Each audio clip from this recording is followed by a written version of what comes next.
Good morning বন্ধুরা। মেয়ে ঘুম থেকে উঠেই দেখো লুচি করা শুরু করে দিয়েছে। ও নাকি আজকে লুচি করবে। যাই হোক, করুক। চলো তার আগে তোমাদের কিছু দেখাই।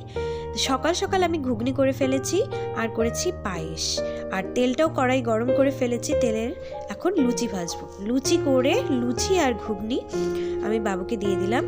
আজকে স্পেশাল দিন, আজকে হচ্ছে রবিবার আর 7 তারিখ। আজকে হচ্ছে আমার হাজবেন্ড তার জন্মদিন। সেই উপলক্ষে আমি সকাল সকাল পায়েস আর ঘুগনিটা আর লুচিটা করে ফেলেছি। তো ও বললো আমি পায়েস এখন খাবো না। চলো তাহলে, বাবাও এসছে, বাবাকেও দিয়ে নিই, মাকেও দিলাম। তারপরে এখন দুপুরবেলার দিকে এখন হচ্ছে মেয়ে স্নান করে মেয়ে হচ্ছে পুজো দিয়ে দিল, আর এখন আমি যাব রান্নার কাছে। মেয়ে খেলার জন্য দৌড়াদৌড়ি করছে। আজকে রান্না হবে কি কি চলো দেখে নিই। আমি মুসুর ডাল বসিয়ে দিয়েছি, কড়াইয়ে বসিয়েছি।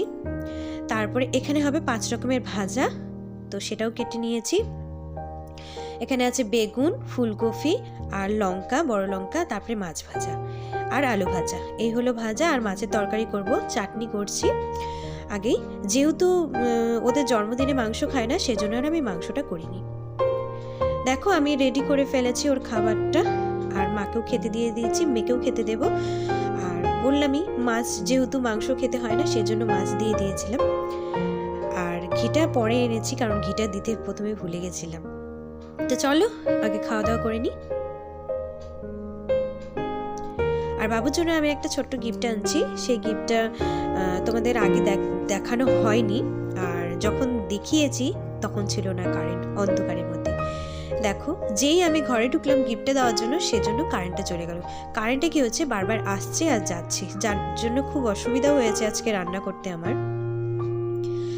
যাই হোক, দেখো একটা ওর জন্য একটা খুব সুন্দর আর কি কাপ এনেছি। এর আগেও আমি ওর বার্থডেতে, প্রথম বার্থডেতে আমি কাপ দিয়েছিলাম, দেখলে তো কারেন্টটা আসলো আর গেল। তো এই কফি কাপটা আমি সেজন্য ভেঙে গেছিলো ওটা, সেজন্য এটাও আনলাম। আগেরটায় আর লেখা ছিল, ওর নামের অক্ষরে এনেছিলাম। আর এটার সঙ্গে এবারে হচ্ছে চাবির রিংও আছে। দেখো এখন বাজে 6:30, এখন আমরা রেডি হয়ে গেছি। প্রথমে যাব আমরা মন্দিরে, তারপরে যাব বাড়িতে বেশ অনেক দিন পরেই যাব। তো চলো বের হওয়া যাক। দেখো মন্দিরে চলে আসছি। এখন হচ্ছে মন্দিরে আগে ও ধূপ ধুনা দেবে, আমরা পূজা দিব না, জাস্ট একটু ধূপ প্রদীপ দেখাবো, মোমবাতি দেখাবো, এটাই। তো বাবু বললো আমি দেখাই, আমি বললাম ঠিক আছে দেখাও। আর যেহেতু বাড়ির থেকে এই মন্দিরটা কাছে, এই দেশবন্ধু কালী মন্দিরটা কাছে, এখানেই আসি আমি বেশি।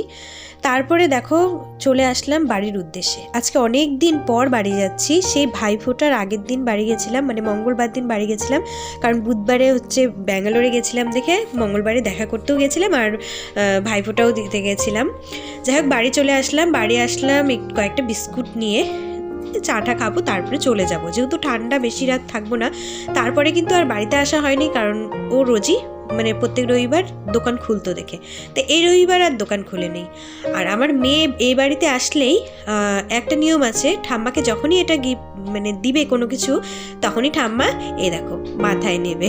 এটাই হলো ঠাম্মার একটা নিয়ম, মানে আমার মেয়ে কিছু দিলেই হলো, খুশি মনে সেটা মাথায় তুলে নেয়। যাই হোক, বোন রান্না করেছিল লুচি, ঠাম্মাই করেছিল, ঠাম্মা দাদু, আর বোন করেছিল মটরশুঁটি আলু দিয়ে ডিমের কালিয়া, সেটাই খেলাম। তারপরে একটা নতুন বাছুর আসছে আমাদের অতিথি আর কি, আর ছাগল তো আগেই দেখিয়েছিলাম, তো সেটাই দেখতে আসলাম। তো এই হলো বাছুরটা। মেয়ে তো খুবই খুশি, কিন্তু ভয় পাচ্ছিল একটু ঘরে যেতে, তা আমি বললাম যা। আর এই দেখো আমাদের কাছে সিম, আমাদের জায়গাটা যেহেতু অনেক বড়, সেহেতু অনেক কিছু আর কি ফসল ফলায় দাদু। তো এই হলো সিম, আর এই সিমটা একদমই ছোট্ট ছোট্ট, মানে আঙ্গুলের সাইজে। আর এই হলো বাক্সটা আমার বাবা বানিয়েছে, সেজন্য একটু দেখালাম। তো চলো আর দেরি না, এখন যাওয়া যাক বাড়ির উদ্দেশ্যে।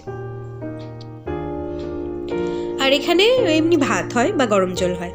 দেখো আমরা বাড়িতে চলে আসলাম খাওয়া দাওয়া করে, 9:30 বাজে। এখন বাবু বললো আর কিছু খাবো না, তো সেজন্য আমরা একটু চা করে নিলাম। মা রাতে চা মুড়ি ছাড়া কিছুই খায় না, সেজন্য মাকে চা মুড়ি দিয়ে দিলাম, আর আমরাও শুধু চাই খাবো।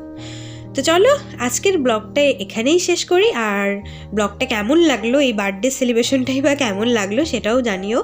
আমার কাছে বার্থডে সেলিব্রেশন মানেই একটু মন ভরে খাওয়া দাওয়া, এই যা আর কি। তো যাই হোক, ও বললো আমি কি বাচ্চা নাকি যে আমি কেক কাটবো, এই করবো ওই করবো, যার জন্য আর কোনো কিছু নিয়ম পালন করা হয়নি। জাস্ট একটু মন ভরে নিজের ইচ্ছা মতো রান্না করে, তাও এবার অনেক পদ কম ছিল। যাক, ভিডিওটা কেমন লাগলো জানিও। ভিডিওটা ভালো লাগলে লাইক কমেন্ট শেয়ার করো। ভিডিওটা দেখার জন্য তোমাদের অসংখ্য ধন্যবাদ। Good night.